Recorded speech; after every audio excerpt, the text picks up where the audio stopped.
ఉత్తముడు మంచివాడు నా దేవుడు, ప్రతిరోజు రుచి చూచి ఆనందింతును.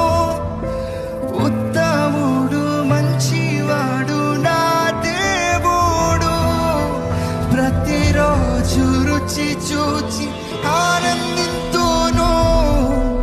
యథార్థముగా స్తుతి పాడేదను, యథార్థముగా స్తుతి పాడేదను. ఏ మేలు నాకు కొదివే చేయవు. నిజమే కదా, ఏ మేలు